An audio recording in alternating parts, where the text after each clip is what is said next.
ఏంటో ఇవాళ చాలా కొత్తగా కనిపించావు. ఎప్పటి నుండో నిన్ను చూస్తున్నా, కానీ ఇవాళ ఏదో తెలియని ఆనందంతో ఉన్నావు. ఎంతో అందంగా కనిపించావు. ఇవాళ కనబడ్డ నువ్వు ఇన్ని రోజులు నేను చూసిన నువ్వు కాదు. ఎప్పటి నుండో నేను చూస్తూనే ఉన్నా, కానీ ఇన్ని రోజులు లేని అందం నీ మోములోకి ఎలా వచ్చిందో అర్థం కాలేదు. పాలరాతి శిల్పంలా చెక్కిన రూపంతో నున్నని బుగ్గపై ముత్యంలా మెరిసే కనపడి అందమైన ఆ సొట్ట, ఆనందంగా విచ్చుకున్న అదరాలు, కాంతిని విరజిమ్ముతూ నవ్వే నయనాలు, అల్లరిగా ఆట పట్టిస్తూ చిలిపిగా విక్రించే నొసళ్ళు, ఎంత వద్దనుకున్నా అయస్కాంతంలా నిన్నే చూసేలా నన్ను ఆకర్షించే నీ చూపులు, ఎంతసేపు చూసినా ఇంకాసేపు చూడాలనిపించే ముచ్చటైన ముఖార విందం. నాకో సందేహం, ఇంతకు ఇన్ని అందాలను ఏ మాయా ముసుగేసి కనపడకుండా దాచావు? ఇంత గోప్యంగా అందాలను దాచి అంత అమాయకంగా ఎలా ఉన్నావు?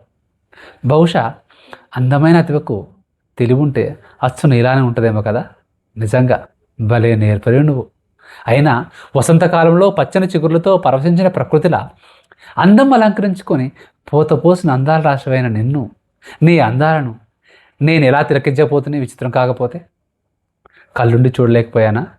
లేక అందాన్ని చూసే మనసు లేకనా? ఏమైతేనేం ఇప్పటికైనా చూశాను, సంతోషం. నేను మారాను, నేను చూసే దృష్టి మారిందో తెలియదు, కానీ నిన్ను అందంగా చూసిన క్షణం నుంచి లోకమంతా అందంగా మారిపోయింది. మనసంతా చాలా ప్రశాంతంగా ఉంది.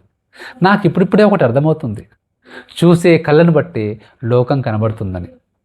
మనసు పెట్టి చూసే కళ్ళుండాలే కానీ ప్రకృతిలో ప్రతీది అద్భుతమైన అందమేనని. అంతటి అందాన్ని అందంగా చూపిన నీవు అందానికే అందానివని. ఇక నుంచి ఆ అందాన్ని ఆస్వాదిస్తూ ఆనందిస్తానని.